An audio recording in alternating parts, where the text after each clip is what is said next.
Karena hadis menurut mereka berbeda dengan hadis menurut kita. Tidak mungkin disepakati, tidak mungkin disamakan. Syiah telah membuat hadis palsu sebanyak 300.000 hadis palsu. Itu yang diketahui. Tahukah saudara hadis menurut Syiah itu menurut mana? Dari jalan Ahlul Bait? Bukan. Ahlul Bait berlepas diri dari Syiah dan Rafidhah.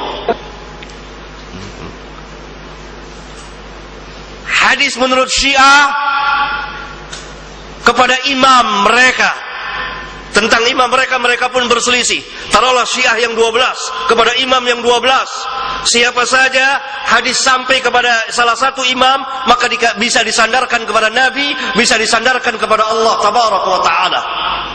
Berbeda jauh sekali.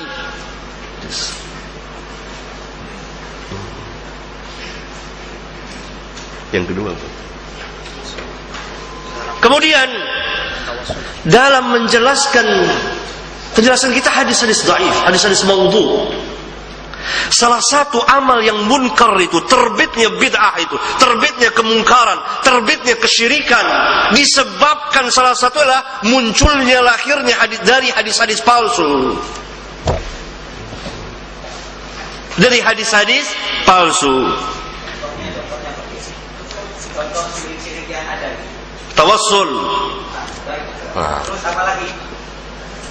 Banyak sekali. Nanti akan saya jelaskan. Iya. Iya. Tawassul ya. Tawassul. Tawassul yang bid'ah. Ada yang enggak bid'ah ya? Tawassul ada yang tidak bid'ah, yang masyru'.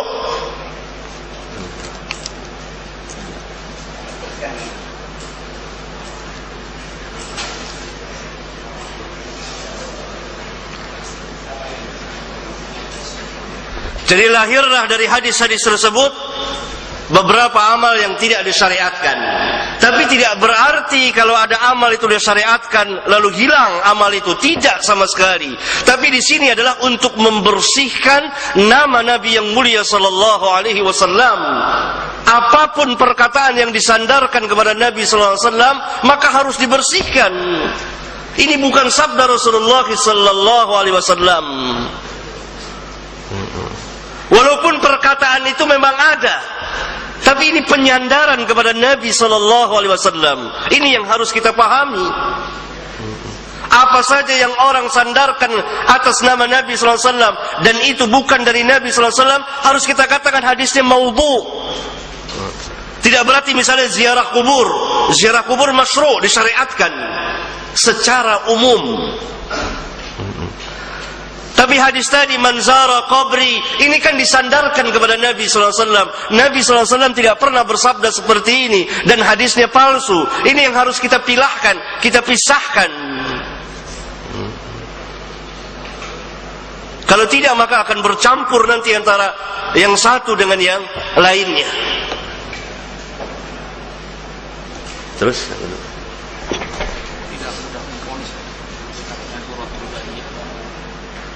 enggak tahu, saya enggak tahu. Lain. Laulaka lima khalaqtu aflak. Barangkali itu yang ditanyakan. Ini hadis maudhu dan sangat batil sekali. Dikatakan oleh para ulama. Dan Nur Muhammad tidak pernah ada. Di mana riwayatnya orang-orang zindik yang membuatnya? Yang diciptakan nur dari nur malaikat sebagaimana dikatakan dalam hadis sahih riwayat Imam Muslim. Walhasil harus jelas, harus ada kejelasan, harus ada isnad.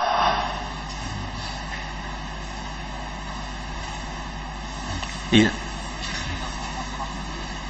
Ikhtilaf ummati rahmah.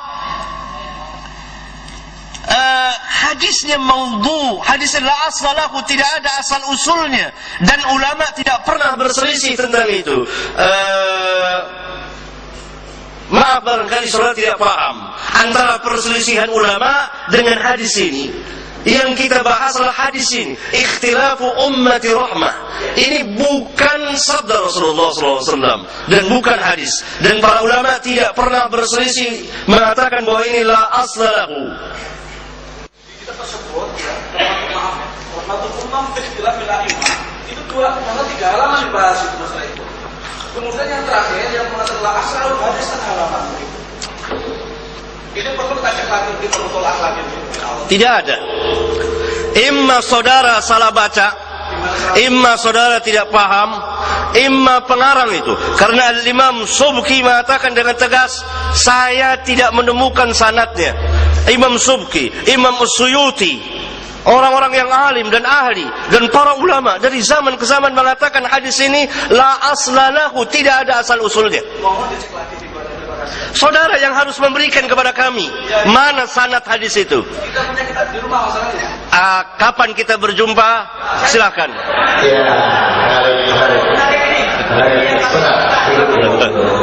Ya, Khusus masalah hadis ini saya minta yakni isnad dari jalan hadis itu. Saya minta dan dicatat oleh jamaah. Dan kapan kita ketemu boleh. Apa ketemu santai boleh atau ketemuin boleh.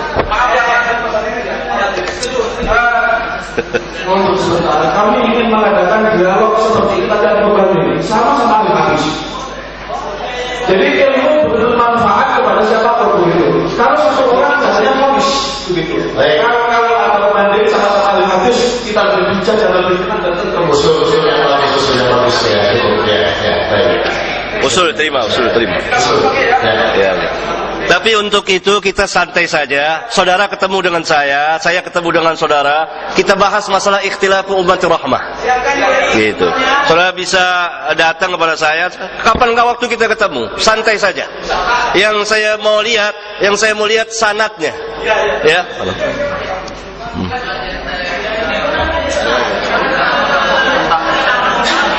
Tentang profilnya persiapan Saya Al-Manis kemarin merevisi Yang tenang Pak. Kita bahas ilmu di sini Pak. Bahas ilmu ini. Begini saudara, sudah sering dulu pertemuan pertama biasa. Saudara merdeka. Saudara bebas, hurriyah. Saya mengungkapkan di sini, saya membahas soal saudara setuju nggak setuju, itu hak saudara. Gitu. Tidak ada paksaan dan dengan kepala dingin, tenang saja, hal biasa ini terjadi. Itu hal biasa, iya kan? Iya. Jadi begini, segala sesuatu, ya, masalahnya kadang-kadang jadi luar biasa.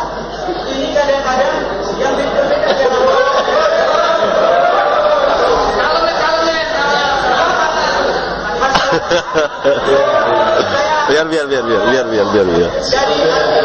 biar. Jadi masalahnya, kalau masalah ini